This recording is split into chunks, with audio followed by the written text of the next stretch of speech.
দেলোয়ার ঢাকা ইন্টেরিয়রের পক্ষ থেকে সবাইকে স্বাগতম।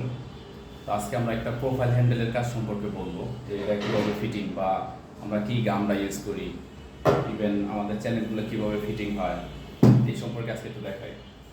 এই পাল্লাটা সম্পূর্ণ প্রোফাইল চ্যানেল দিয়ে আমরা করবো, কিচেনের একটা পাল্লা।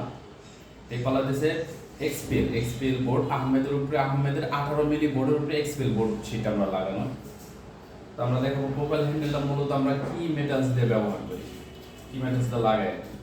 এই প্রোফাইল হ্যান্ডেলটা আমরা ফার্স্টে এখান থেকে একটা গ্রুপ করি, এখানে একটা গ্রিপ করা থাকে, সেম মাঝামাঝি সেন্টার একটা গ্রিপ। এই মাঝামাঝি সেন্টারের গ্রিপটা করলে এখানে বসে গেল।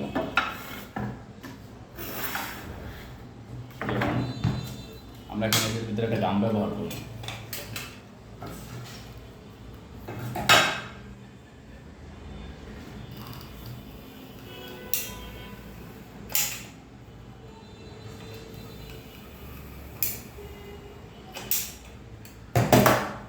এই গামটা ব্যবহার করার মানে হচ্ছে আমরা এই যে বোর্ডের ভিতরে যে গ্রিপটা করছি, এই ভিতরে গামটা বসে গেল।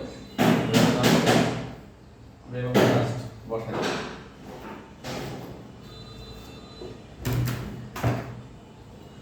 বসা দেওয়ার পর আপনার 1 থেকে 1.5 ঘন্টা একটা মাস্কিং টেপ লাগাইয়া অবশ্যই এটা রেখে দিতে হবে স্টক, মানে স্থিরভাবে, যেভাবে না লড়াচড় না লাগে আর কি, এগুলো রেখে দিতে হবে।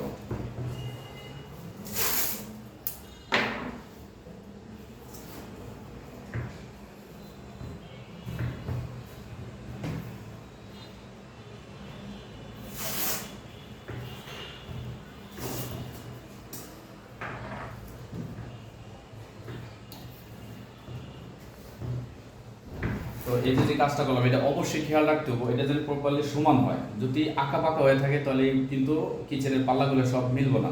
প্রপারলি যদি এই এবিল সমানটা না হয় ফ্রন্ট সাইডে বা মগজ সাইডে, তাহলে কিন্তু আমাদের পাল্লাগুলো যখন একসাথে লাগানো তখন পাল্লাগুলো একটার সাথে একটা মিলবো না, বাঁকা তার হয়ে থাকবে।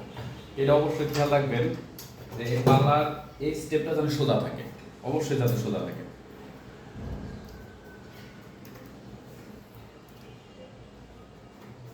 এই যে আমাদের পাল্লাটার কাজটা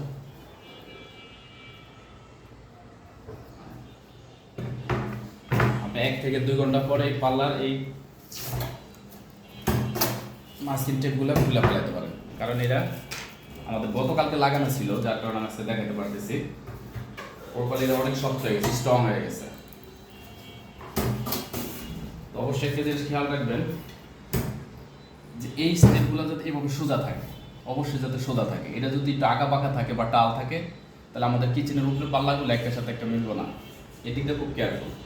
আর এখানে আমরা কনসেল পদ্ধতি ইউজ করবো, কনসেল পদ্ধতি গ্রিপ করা আছে, এই পদ্ধতি